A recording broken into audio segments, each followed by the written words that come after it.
السلام علیکم ورحمۃ اللہ وبرکاتہ۔ الحمد للہ رب العالمین والعاقبۃ للمتقین والصلاة والسلام علی اشرف الانبیاء والمرسلین وعلی آلہ وصحبہ اجمعین، اما بعد فقد قال اللہ تبارک وتعالی فی القرآن المجید والفرقان الحمید، اعوذ باللہ من الشیطان الرجیم، بسم اللہ الرحمن الرحیم۔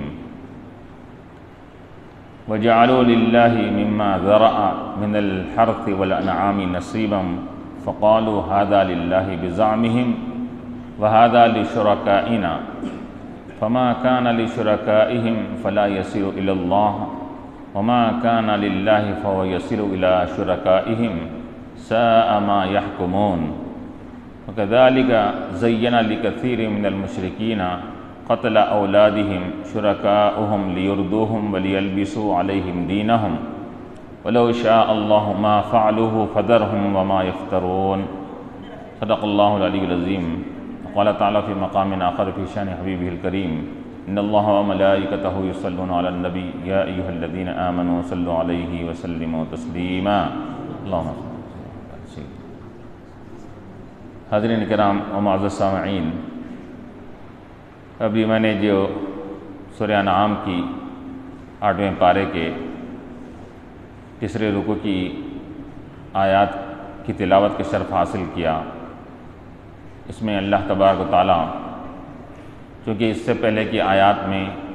کفار کا ذکر تھا، اور تو اللہ تعالیٰ اس آیات میں ان کے عقیدے کی طرف جو ان کے درمیان میں حضور صلی اللہ علیہ وسلم کی بعثت اور اسلام تک بھی وہ ان کا عقیدہ جاری تھا، اس کی طرف اللہ تعالیٰ اشارہ کر رہا ہے کہ وَجَعَلُوا لِلَّهِ شُرَكَاءَ، وَجَعَلُوا لِلَّهِ مِمَّا ذَرَأَ مِنَ الْحَرْثِ وَالْأَنْعَامِ نَصِيبًا، کہ انہوں نے کیا کیا تھا؟ کفار مکہ کی ایک غلط رسم اور عقیدہ ان کا یہ تھا کہ انہوں نے کہ کھیتی باڑی کو جو اللہ تعالیٰ نے اگایا ہے، جانور و مویشی وغیرہ، یہ جانوروں اور کھیتی اور زراعت، پھل میوے وغیرہ کو کیا کرتے یہ لوگ؟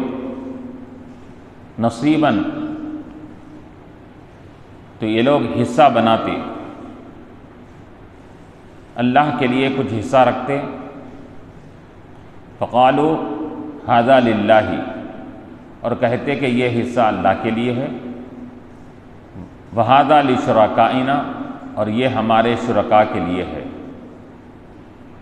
یعنی ہمارے معبودان باطل کے لیے ہے۔ یہ ایک غلط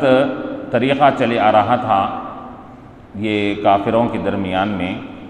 کہ وہ لوگ کیا کرتے کہ اپنی پیداوار کھیتی باڑی کرنے کے بعد جو بھی کھیتی باڑی سے ان کو اناج، غلہ، پھل، تمام چیزیں نکلتی، اس کو اسی طرح جانوروں کو جو پالتے تھے، جانور اونٹیں ہیں، بکریاں ہیں وغیرہ ہے، ان تمام چیزوں میں انہوں نے اس کو 3 حصے بنائے رکھے تھے۔ انہوں نے ایک حصہ وہ لوگ کہتے کہ یہ اللہ کے لیے ہے، حالانکہ وہ اللہ کو ساتھ شرک کرتے تھے، لیکن اللہ کو تو ماننے والے تھے، اللہ ہے لیکن وہ اللہ کے ساتھ دوسروں کو شریک کرتے تھے۔ وہ کہتے تو اللہ کے لیے ایک حصہ رکھتے، اس کے اندر وہ اللہ کے لیے جو حصہ مقرر کرتے وہ اس میں سے غریبوں کو، مسکینوں کو، مہمان نوازی کے لیے اس میں خرچ کرتے تھے، اور ایک حصہ انہوں نے رکھا تھا کس کے لیے؟ ایک حصہ اپنے شرکاء کے لیے، یعنی کہ اپنے معبودان باطل کے لیے، بتوں کے لیے ایک حصہ اٹھا کے رکھتے تھے۔ اب وہ پیسہ، وہ روپیہ، وہ تمام چیزیں کہاں خرچ ہوتی تھی؟ مندر میں خرچ ہوتی تھی، دیوتاؤں پہ خرچ ہوتی تھی، ان کے اوپر کیا ہے ڈھٹی وغیرہ چڑھانے، ان کے پجاریوں پر خرچ ہوتی تھی، ان کے مہنتوں پہ خرچ ہوتی تھی، اس پہ وہ خرچ ہوتی تھی۔ 2 حصے، اور ایک حصہ اس کا اپنے لیے خرچ کرتے تھے وہ لوگ۔ 3 حصے بنا کے رکھے تھے، اور یہ سمجھتے تھے کہ یہ ہم جو کام کر رہے ہیں اپنے عقل کے اعتبار سے، اپنے غلط گمان کے لحاظ سے یہ کام صحیح ہے یہ سمجھا کرتے تھے۔ تو اللہ تعالیٰ ان کی اس عقیدے کی طرف اشارہ کر رہا ہے، وَجَعَلُوا لِلَّهِ مِمَّا ذَرَعَ مِنَ الْحَرْثِ وَالْأَنْعَامِ، یعنی کھیتی باڑی اور چوپایوں کو جس کو اللہ نے پیدا کیا ان میں سے لوگ حصے مقرر کرتے۔ فَقَالُوا هَذَا لِلَّهِ، اور کہتے کہ ایک حصہ یہ اللہ کے لیے ہے، وَهَذَا لِشُرَكَائِنَا، اور یہ ہمارے معبودان باطل ہمارے شریکوں کے لیے ہے۔ فَمَا كَانَ لِشُرَكَائِهِمْ فَلَا يَصِلُ إِلَى اللَّهِ وَمَا كَانَ لِلَّهِ فَهُوَ يَصِلُ إِلَى شُرَكَائِهِمْ، اور یہ کہتے کہ ہمارے شرکاء کے لیے، ہمارے معبودان باطل کے لیے، مندر کے لیے جو مختص رقم ہیں، جو حصہ ہے، وہ حصہ اللہ کی طرف نہیں پہنچے گا، اور اللہ کی طرف کا کچھ حصہ اگر اس طرف آ جائے، مل جائے، تو اس میں کوئی حرج نہیں ہے، وہ مل سکتا ہے۔ کیوں کہ ان کا یہ الزام تھا کہ مندروں کا حصہ کم نہیں ہونا، پجاریوں کا حصہ کم نہیں ہونا، دیوتاؤں کا حصہ کم نہیں ہونا، اگر اللہ کے لیے جو حصہ رکھتے اس کے اندر کمی اگر آ جائے کہ کچھ جانور اللہ کے لیے مختص کرے، کچھ اناج اللہ کے لیے مختص کرے، کچھ مندروں کے لیے، تو اب اگر ان میں سے کچھ جانور اللہ کے لیے جو مختص کرے تھے اگر ان کے مندروں کی طرف چلا جائے تو خاموش بڑھ جاتے، کہتے کہ ٹھیک ہے اللہ کو زیادہ ضرورت نہیں اس کے اندر، ادھر آ سکتا ہے۔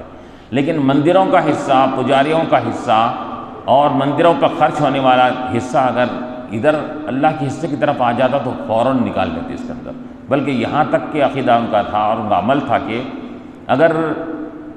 مندروں کے لیے مختص رقم اگر ہلاک ہو جاتی، کوئی جانور مر جاتا، تو اس کی پابجائی اللہ کے لیے جو حصہ مقرر کرتے تھے اس میں سے لے کر اس کی پابجائی کرتے تھے اس کے اندر۔ ایک دو جانور مر گئے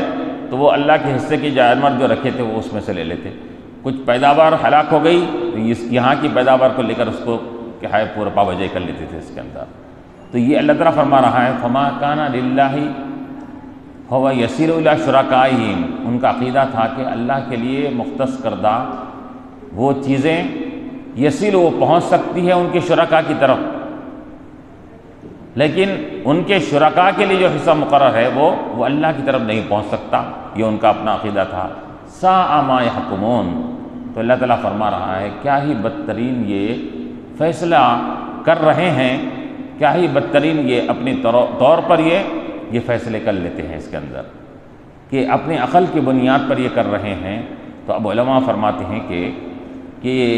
یہ رواج اور طریقہ صدیوں سے چلا آ رہا تھا، صدیوں سے چلے آ رہا تھا یہی طریقہ کہ وہ لوگ ان کے لیے یہ پیداوار میں اس طرح حصے مقرر کرتے تھے۔ تو علماء فرماتے ہیں کہ اللہ کے نبی علیہ السلام کی جب بعثت ہوئی، آپ نے اپنی نبوت کا اظہار فرمایا اور پھر آپ نے اسلام کی تعلیمات کو لوگوں کے سامنے پھیلایا اور بتایا لوگوں کے سامنے، تو علماء فرماتے ہیں کہ کوئی بھی چیز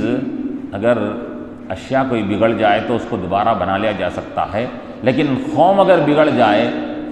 جائے تو اس کو سدھارنے کے لیے کافی سالوں اور صدیاں لگ جاتی ہیں جب تک قوم نہیں سدھرتی ہو۔ لیکن یہ اللہ کے نبی علیہ السلام کا کہ یہ حکمت اور آپ کی یہ برکت تھی، آپ کی رحمت کی، کہ آپ نے چند سالوں کے اندر ان کی صدیوں سے چلے ہوئے مختلف قسم کے رواج کو، عقیدوں کو سب ختم کر کے ان کو، جو لوگ مشرکانہ طریقے کے ٹھیکیدار بنے ہوئے تھے، اللہ کے رسول علیہ السلام کی تعلیمات اور آپ کی صحبت اور آپ کی رحمت کی وجہ سے جو شرک کے ٹھیکیدار بنے تھے، اللہ کے نبی علیہ السلام نے ان کو ایمان کے علم بردار بنا دیا، ان کو اللہ تعالیٰ وہ ایمان کا علم لے کر چلنے لگے اس کے اندر۔ تو یہ ایسی بگڑی ہوئی قوم تھی، یہ اتنی بگڑی ہوئی قوم تھی کہ ان کے اندر اپنے عقل کی بنیاد پر جو چاہے کرتے تھے اس کے اندر ان کو معلوم ہونا چاہیے کہ، اور علماء نے یہ بھی کہا کہ یہ جو اپنے طور پر یہ لوگ اللہ کے لیے کرتے تھے، یہ اللہ کے لیے ان کا حصہ مقرر کرنے سے یہ سمجھتے تھے ہم کو ثواب مل رہا ہے۔ تو علماء فرماتے ہیں کہ مشرک کا، کافر کا کوئی عمل اس کے لیے باعث ثواب نہیں بنتا، انہیں نیکیاں بھی کرتا ہے، اگر اچھا کام بھی کرے گا تو اس کو اللہ تبارک و تعالیٰ دنیا میں دوسرے طریقے سے اس کو دے دے گا، اس کی پابجائی ہو جائے گی، لیکن اس کے لیے آخرت میں کچھ اجر ملے، ثواب ملے، یہ مشرک کو اور کافر کو نہیں ہوگا۔ مشرک اور کافر کیوں؟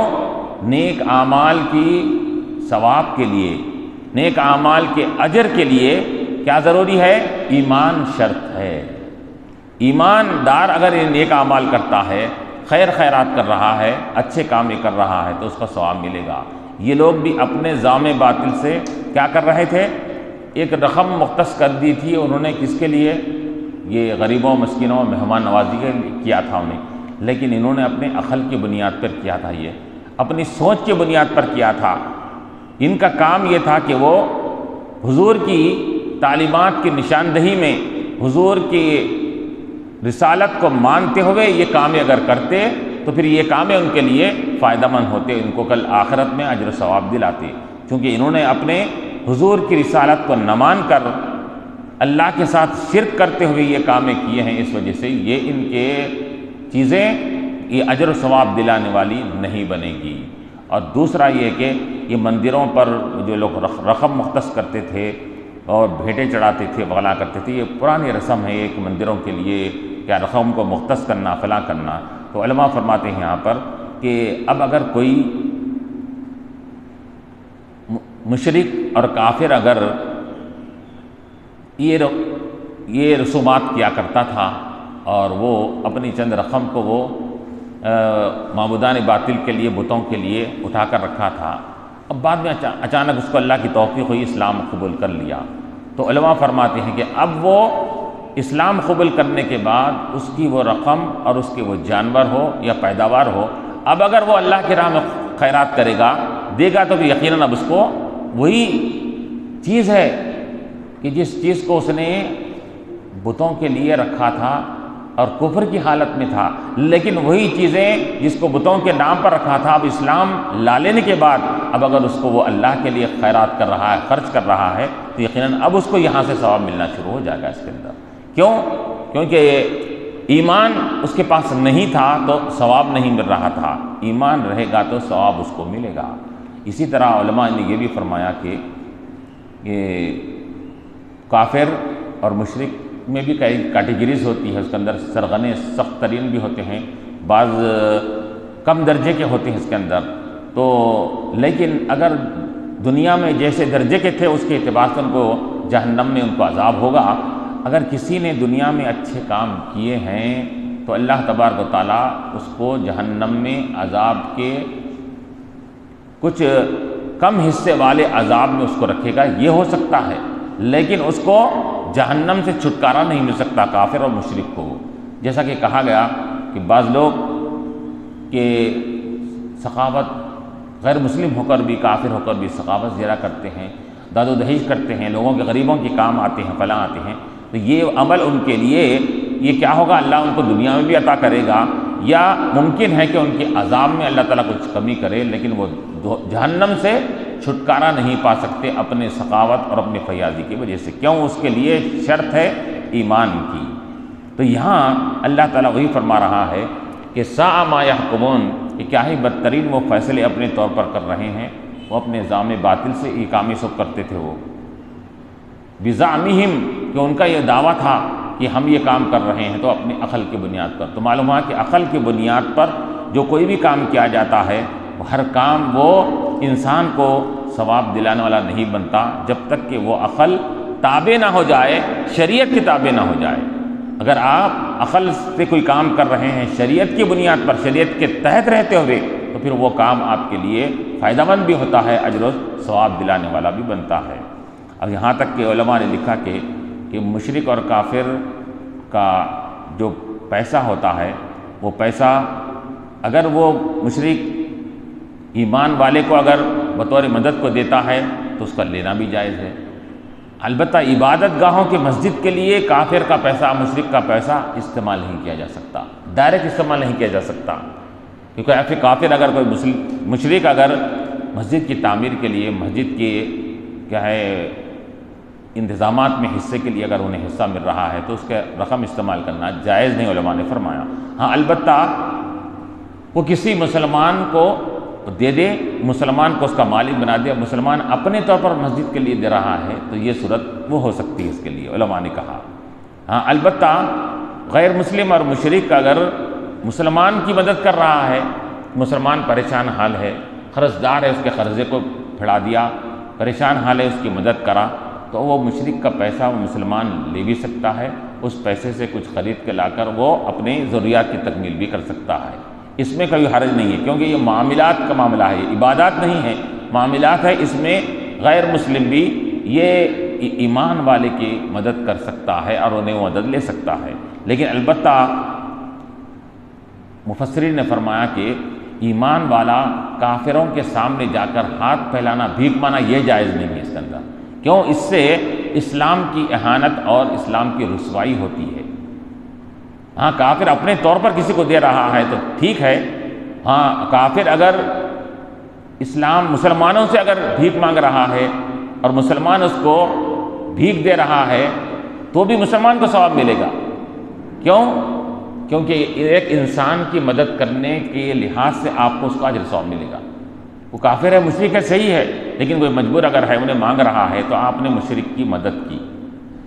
کافر کی آپ نے مدد کیا، تو اللہ تبارک و تعالیٰ اس پر بھی آپ کو اجر ثواب دے گا اس کے اندر۔ کیوں؟ آپ نے ایک انسانیت کی آپ نے مدد کیا ہے۔ تو یہاں وہی کہا جا رہا ہے کہ ساء ما یحکمون، کہ وہ لوگوں کا یہ کیا اپنے طور پر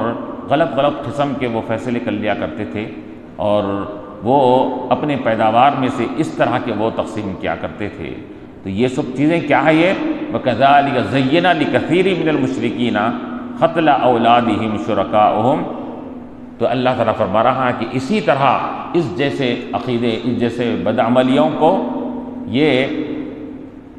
ان کے سردار، کافروں کے سردار سرغنوں نے یا جنات اور شیاطین نے ان کے کاہنوں کو ورغلا کر ان کے سامنے غلط عقیدوں کو اچھا بنا کر پیش کرتے ہیں، اور یہ لوگ اس کو اچھا سمجھ کر اپنے غلط عقیدوں کو بھی اختیار کرتے ہیں اور غلط اعمال کو بھی اختیار کرنے لگتے ہیں اس کے اندر۔ تو اس کے اندر یا تو شیاطین اور جنات ان کے سرداروں، ان کے کاہنوں کے پاس آ کر ان کو بھٹکاتے ہیں اور وہ ان کو بھٹکاتے ہیں۔ تو یہ سرداروں کی باتوں میں آ کر اپنے سے اوپر والے شخصیتوں کی باتوں کو مان کر یہ لوگ اپنے عقیدے بھی خراب کرتے ہیں اور اپنا عمل بھی خراب کرتے ہیں۔ چنانچہ عقیدہ تو ان کا وہ تھا، وہ خرابی اللہ نے ذکر فرمائی۔ اب اس آیت میں ان کے بد عملی کی طرف اشارہ کیا جا رہا ہے کہ ان کے ایسے غلط عمل انہوں نے اپنے طور پر اختیار کر لیے تھے کہ جو ایک عام انسان بھی جس کو تصور و سوچ نہیں کر سکتا، بلکہ جانور بھی وہ کام نہیں کرتے۔ وہ کام کیا کرتے تھے؟ کیا کہ اپنی اولاد کو ہی قتل کرتے تھے، اپنی اولاد کو زندہ درگور کر زندہ زمین میں دفن کرنا، مار ڈالنا۔ یہ کام ایک جانور بھی اپنے بچے کو پیدا کرتا ہے تو ایسا کام نہیں کرتا۔ ایسے درندہ صفت عقیدوں کو بھی انہوں نے اختیار کر لیا تھا۔ کس کے بہکاوے میں؟ وہ شیطان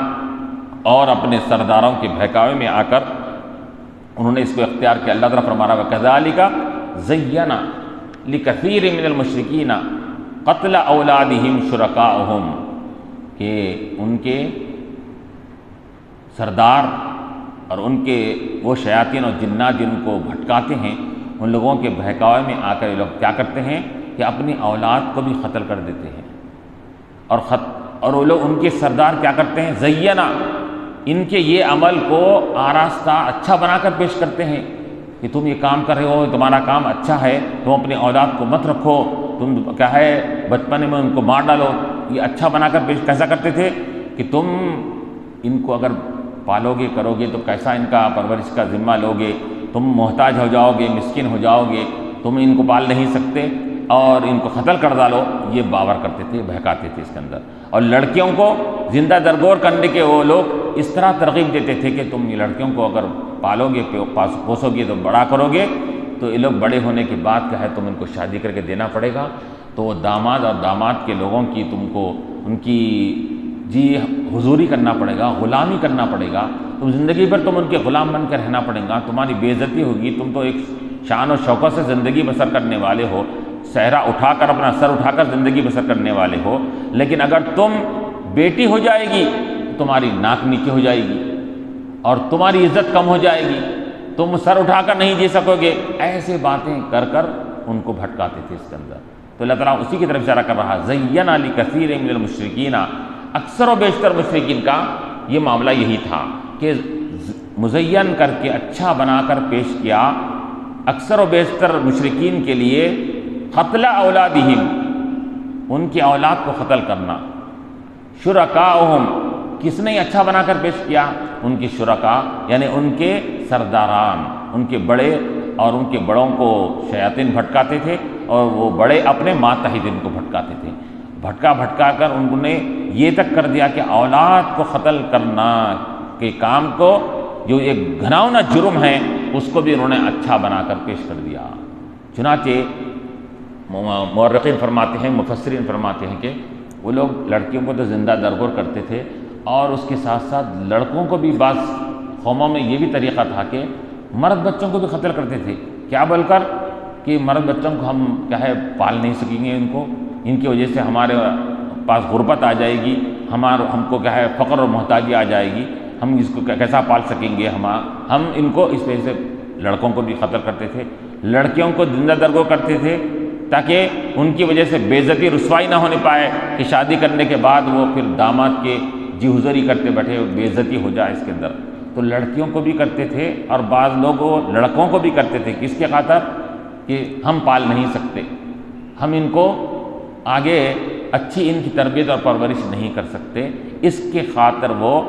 اپنے بچوں کو بچپن ہی میں مار ڈالا کرتے تھے اس کے اندر۔ اب جیسا کہ آج بھی کانسیپٹ چلا آ رہا ہے اس کے اندر کہ اب اکثر مسلمانوں کے اندر بھی یہ کہ ہے 2 یا 2 سے زیادہ بچے ہونے کے ساتھ ہی کہتے ہیں کہ اب ہم کیا ہے اس سلسلے کو روک دے رہے ہیں، ہم فلاں کر رہے ہیں، کیوں؟ بولے تو کیا معلوم کیا ہے ہم بچوں کی پرورش صحیح کر سکے نہیں سکے، بچے زیادہ ہو جائیں گے تربیت نہیں دے سکتے، پرورش نہیں کر سکتے، فلاں نہیں کر سکتے۔ یہ کانسیپٹ اور یہ نظریہ یہ جاہلانہ اور کافروں کا طریقہ ہے۔ پرورش کرنے کی ذمہ داری اللہ نے لیا ہے، رب العالمین ہے، وہ تمام عالم کا پالن ہار ہے، پرورش کرنے والا ہے۔ ہم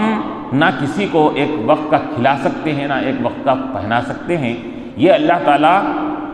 جیسا کہ حدیثوں میں آتا ہے کہ بچہ پیدا ہونے سے پہلے ہی اس کے رحم میں جب بچہ بن جاتا ہے، فرشتہ اسی وقت لکھ دیتا ہے کہ بچہ کا کتنا رزق ملے گا، کتنے اس کو کیا ہے دنیا میں روزی ملے گی، کیا ملے گی۔ جو اللہ وہ بچہ خود اپنا آتے وقت روزی اور رزق لے کر آتا ہے، اپنا مقدر لکھا کر لے کر آتا ہے اس کے اندر۔ تو یہ چنانچہ بعض تو ایسے ہوتے ہیں کہ وہ حمل ٹھہرنے کے بعد بھی اس کو وضع کر دیتے ہیں کہ بچے ہمارے زیادہ ہو گئے ہیں، ہم آگے پرورش نہیں کر سکتے ہیں۔ تو یہ سب طریقہ یہ گناہ کا کام بھی ہے، اور یہ جاہلیت کی رسم ہے، جو ایام جاہلیت میں اللہ پر بھروسہ کم ہوتا تھا تو جس کی بنیاد پر وہ لوگ کام کرتے تھے۔ تو یہ طریقہ جاہلیت کا اور اللہ پر اعتماد اور بھروسہ نہ ہونے والوں کا عقیدہ ہے اس کے اندر۔ اسلام پر مسلمان جو ہوتا ہے وہ اللہ پر اس کا عقیدہ بھروسہ یہ ہوتا ہے کہ وما من دابۃ الا علی اللہ رزقھا، کوئی روئے زمین پر کوئی بھی ایسا چلنے والا نہیں ہے، جانور ہو، پرند ہو، انسان ہو، مگر ہر ایک کا ذمہ رزق کا اللہ تعالیٰ نے اپنے ذمہ کرم پر لے لیا ہے اس کے اندر۔ ہر ایک کو اللہ کھلانے والا ہے، ہر ایک کو اللہ تعالیٰ یہ پالنے والا، پرورش کرنے والا ہے اس کے اندر۔ تو یہاں کہا گیا قتل اولادہم شرکاؤہم لیردوہم، کیوں کرتے تھے وہ لوگ؟ تاکہ وہ بچوں کو ہلاک کر دیں بچپن ہی میں۔ اردہ یردی کے معنی آتے ہیں ہلاک کر دینا، تباہ کر دینا۔ اب ہلاک کرنے کا طریقہ کیا ہوتا تھا؟ یا تو ان کو اپنے ہاتھوں سے ذبح کر دیتے تھے، یا تو ان کو گڑھے میں لے آ کر ڈال دیتے تھے، یا کوئی بولی یا کنویں میں ڈال دیتے تھے لوگ۔ ہلاک کرنے کا ان کا طریقہ یہ تھا اس کے اندر۔ لیردوہم ولیلبسوا علیہم دینہم، ایک تو ہلاک کر دیتے، اور دوسرے یہ اپنے دین کو وہ مشتبہ کرتے تھے، اپنے دین کے اندر شبہ پیدا کرتے۔ کیا شبہ پیدا کرتے کہ ارے ابراہیم علیہ السلام نے بھی تو اپنی اولاد کو ذبح کرنے کا پورا ارادہ کر لیا تھا، تو ہم اگر ذبح کر انہوں نہیں کر سکے لیکن کرنے کا پورا ارادہ کر لیا تھا، تو ہم اگر ذبح کر رہے ہیں بچوں کو تو ہم سنت ابراہیم پر عمل کر رہے ہیں، ابراہیم علیہ السلام۔ تو یہ دین کے اندر خلط ملط کر کے دین کو کیسا وہ ڈاؤٹ فل بنا رہے ہیں۔ تو اللہ فرمایا لیلبسوا علیہم، کہ ڈاؤٹ اور کیا ہے اس کے اندر شکوک و شبہات پیدا کرتے تھے، اپنے دین کے اندر کام کر رہے ہیں غلط اور اس کو متعلق کر رہے ہیں دین کے ساتھ، اور کہہ رہے ہیں کہ ابراہیم علیہ السلام نے بھی ایسا کیا۔ ابراہیم علیہ السلام نے جو کام کیا وہ اللہ کے حکم سے کیا، اور اللہ کے امتحان اور آزمائش کے طور پر کیا، اور انہوں جو کام کر رہے ہیں وہ کام اللہ کی نافرمانی کے طور پر کر رہے ہیں، اور دونوں کو لگا ایک دوسرے کے ساتھ ملا رہے ہیں اس کے اندر۔ تو وَلِيَلْبِسُوا عَلَيْهِمْ دِينَهُمْ، تو اپنے دین کو اندر وہ شک و شبہ پیدا کرنے کے لیے اور یہ بارہ کرنے کے لیے لوگوں کے سامنے ہم یہ جو کام کر رہے ہیں غلط نہیں ہے، ہمارا کام ہم ابراہیم علیہ السلام کی سنت ہی اختیار کر رہے ہیں۔ کیونکہ وہ عرب کے جو لوگ تھے اس اندر ان کا یہ بھی دعویٰ تھا کہ ہم ابراہیم علیہ السلام کے طریقوں پر ہم چل رہے ہیں، تو انہوں نے کہا کہ چلو، ان کا یہ طریقہ بیٹے کو ذبح کرنے کا تھا تو ہم اسی طریقے پہ چل رہے ہیں، تو خود غلط کام کر رہے ہیں، منسوب اس کو دوسروں کی طرف کیا کرتے تھے۔ اس کے اندر اچھے لوگوں کی مثالوں کو وہ غلطی کے مقام پر استعمال کیا کرتے تھے، وہ کام غلط خود کر رہے ہیں اور وہ مثال دے رہے ہیں اچھے لوگوں کی مثال کی وہ۔ تو اللہ تعالیٰ چنانچہ یہ جو طریقہ تھا یہ اولاد کو ذبح کرنے کا، اولاد کو کنویں میں پھینک دینے کا، تو ایسے مسلمانوں اسلام قبول کرنے سے پہلے بعض مسلمانوں سے ایسے گھناؤنی حالات بھی اور ایسے واقعات بھی ہوئے ہیں کہ جس کو سن کر آنکھ پہ کانٹے آتے ہیں۔ اسی طرح ایک عربی اور دیہاتی شخص حضور پاک علیہ السلام کی خدمت میں حاضر ہوا اور آ کر وہ اسلام ابھی لے آئے تھے، وہ اسلام قبول کیے تھے۔ اسلام قبول کرنے کے بعد وہ حضور کے ہاتھوں پر اسلام قبول کیے، اب اس کے بعد وہیں پر رہنے لگے، لیکن کچھ متفکر رہتے ہمیشہ، کچھ بے چین رہتے، کچھ رنجیدہ رہتے وہ ہمیشہ۔ تو صحابہ کرام اور حضور علیہ السلام نے ان سے سوال کیا کہ یہ متفکر اور پریشان کیوں تم رہ رہے ہیں؟ یہ ایمان قبول کرنے کے بعد، اسلام لانے کے بعد بھی تم کو تو بہت ہی کیا ہے اچھے طریقے سے تم کو شان طریقے سے رہنا چاہیے، یہ تمہارے اندر رنج و ملال کے آثار کیوں ظاہر ہو رہے ہیں؟ تو انہوں نے کہا کہ یا رسول اللہ صلی اللہ علیہ وسلم، بات دراصل یہ ہے کہ اسلام قبول کرنے سے پہلے مجھ سے جو گھناؤنی حرکت ہوئی ہے وہ حرکتوں کو سوچتا ہوں تو میرے آنکھ پہ کانٹے آ جاتے ہیں۔ تو حضور علیہ السلام نے فرمایا کہ کیا حرکت ہوئی تھی؟ تو انہوں نے کہا کہ یا رسول اللہ صلی اللہ علیہ وسلم، میرے یہاں پر لڑکیاں پیدا ہوتے تو میں لڑکیوں کو زندہ درگور کرتا، زندہ زمین میں دفن کر دیتا۔ ایک مرتبہ اسی طرح میں کئی بچوں کو دفن کر دیا، زندہ دفن کر دیا۔ اب ایک مرتبہ جب اور پھر میرے یہاں لڑکی پیدا ہوئی تو میری بیوی نے بہت مجھے منت سماجت کی کہ یہ بچی کو اپن زندہ رکھیں گے اپن، میری خواہش ہے، تو میں اس کی خواہش پر وہ بچی کو میں ذبح نہیں کیا، نہ اس کو زندہ درگور کیا۔ وہ بچی بڑی ہوئی اور بالغ ہو گئی، اور اس کے بعد اب بالغ ہونے کے بعد اس کی شادی کی بات کا جب معاملہ آیا تو وہ صحابی کہتے ہیں کہ اب مجھے کسی کے گھر میں اس کو بچی کو شادی کرنا پڑتا ہے تو کسی کو مجھے داماد بنانا پڑے گا، تو داماد بنانا گویا کہ وہ کسی کی غلامی کرنا، جی حضوری کرنا، اور وہ گھر والوں کے سامنے اپنے آپ کو بالکل جھکا دینے کی طرح یہ تصور ہوتا تھا۔ اب مجھے وہ برداشت نہیں ہو رہا تھا کہ میں کیسا بے عزتی کو برداشت کروں، داماد بنا کر اس کے سامنے، داماد کے گھر والوں کے سامنے اپنی بے عزتی کیسا کروں، مجھے برداشت نہیں ہو رہا تھا۔ تو ایک مرتبہ میں نے اپنی بیوی سے ایک بہانہ بنایا، کہا کہ وہ کیا ہے کہ بیگم تم نے بچی کو اچھے تیار کرو، میں ہمارے رشتہ داروں کو پاس اس کو ملا کر لے کے آتا ہوں اس کو۔ تو بیوی نے کہا کہ ٹھیک ہے، اس کو تیار کی، اچھا پورے زیور وغیرہ سے آراستہ کر کے اچھے کپڑے پہنا کر اس نے کہا، بیوی جاتے وقت کہا کہ دیکھو یہ میری امانت ہے، اس کے اندر تم کچھ خیانت نہیں کرنا، دیکھو میری خواہش پر یہ بچے کو اپن رکھیں اس کے اندر، تم اس کا نہیں۔ انہوں نے کہا کہ نہیں، میں ایسا کچھ نہیں، میں ملا کر لے کے آتا ہوں۔ یہ کہہ کر وہ بچی کو لے کر میں اپنے گھر سے نکلا، جنگل میں دور جاتے ایک کنواں تھا، ایک گہرا کنواں، اس کے اندر پانی، تو میں کنویں کے ایک دم پاس کھڑا ہو گیا۔ جیسا ہی میں کھڑا ہو گیا وہ بچی سمجھ گئی، کیونکہ بچی کو معلوم تھا کہ بچوں کو یہاں کہے زندہ درگور کرتے ہیں، مار ڈالتے ہیں۔ میں کدھر کی، میری ماں کی سفارش کی وجہ سے بچی تھی، بچی سمجھ گئی کہ اب مجھے دھکلنا چاہتے ہیں، میں فوراً وہ بچی مجھ سے لپٹ گئی۔ ابا جان کیا کر رہے ہیں آپ؟ اللہ کی مجھے بچا لیجئے، مجھے اس میں مت دھکیلیے مجھے۔ آپ کو امی جان کی نصیحت اور وصیت یاد رہنا چاہیے کہ انہوں نے کہا کہ میں امی کی امانت ہوں، میں روتے ہوئے لپٹ گئی تو وہ بچی رونے لگی، مجھ سے لپٹ گئی، لیکن میں چونکہ اپنی وہ انانیت میں ایسا پھنس گیا تھا کہ میں وہ بچی کو اپنے سے ہٹا کر نہیں، وہ بچی رونے لگی، روتے رہی، مجھ سے چپکتے رہی، لیکن میں اپنے سے ہٹا کر اس کو کنویں میں ڈھکل ڈالا۔ کنویں میں ڈھکلنے کے بعد اور بچی کنویں میں جانے کے بعد بھی ہاتھوں پیروں مارتے ہوئے یہ مجھ سے کہنے لگی، بابا مجھے بچا لیجئے، بابا مجھے ابھی بھی بچائیے، میرا ہاتھ پکڑ لیجئے، میرے ہاتھوں پیروں اوپر کرنے لگی اس کے اندر۔ تو میں لیکن اس کے باوجود بھی میرا دل اتنا سخت تھا، اتنا سخت، اور مجھے ایسا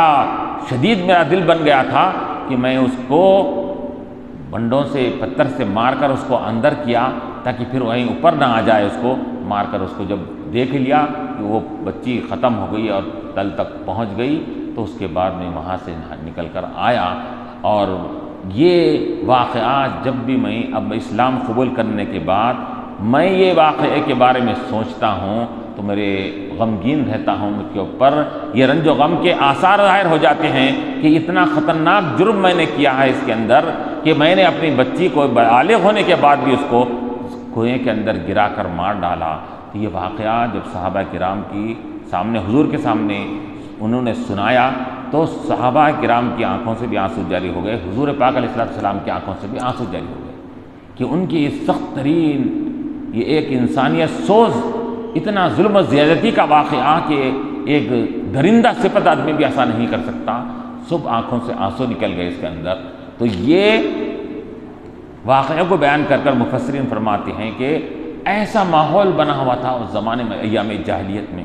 کہ ہمارے اسلام سے وابستہ ہونے والے بھی کئی لوگوں نے اپنے لڑکیوں کو جو زندہ درگور کیا تھا، انہوں نے اپنے بعد میں اسلام قبول کرنے کے بعد اپنے واقعات کو بیان کیا کہ ہم ایسا ایسا کرتے تھے، بعد میں وہ زندگی پر افسوس کرنے لگتے تھے اس کے اندر۔ تو معلوم یہ ہوا کہ مفسرین فرماتے ہیں کہ جب تک انسان کے دل میں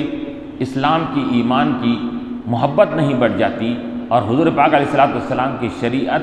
کی پاسداری اس کے بعد جب تک نہیں آتی، اس کا دل سخت رہتا ہے۔ جب اسلام کو وہ اپنا لیتا ہے، حضور علیہ السلام کی شریعت کو اپنا لیتا ہے، تو اس کے دل میں نرمی پیدا ہو جاتی ہے۔ آج تک وہ شخص کافر تھے، کبھی افسوس نہیں ہوا، لیکن ایمان لانے کے بعد ان کا دل کو اللہ تعالیٰ نے ایمان کی وجہ سے نرم کر دیا۔ اب سوچنے لگ رہے ہیں کہ میں یہ کام جو کرا تھا غلط کرا تھا۔ اب تک ان کو خیال نہیں آیا، کفر کی حالت میں خیال نہیں آیا، لیکن ایمان لانے کے بعد ان کا دل نرم پڑ گیا۔ اب ان کو خیال آ رہا ہے کہ میں یہ کام جو کرا تھا غلط کرا تھا۔ تو معلوم یہ ہوا کہ ایمان والے کے دل کے اندر اللہ تعالیٰ نے ایسی کسوٹی رکھی ہے کہ وہ اچھے برے کو جان سکے، پہچان سکے، کیا چیز اچھی ہے، کیا چیز بری ہے۔ اس وجہ سے حضور نے کیا فرمایا کہ استفتی قلبہ کا، تم اپنے دل سے سوال کرو، فتویٰ لو، کوئی چیز اگر تم کو بات کھٹک رہی ہے تو تمہارا دل کیا کہہ رہا ہے۔ ایک ایمان والا، اللہ سے ڈرنے والا، یہ گناہ کو گناہ سمجھے گا اور غلطی کو غلط سمجھے گا۔ دل غلطی کی طرف جانے سے اس کا دل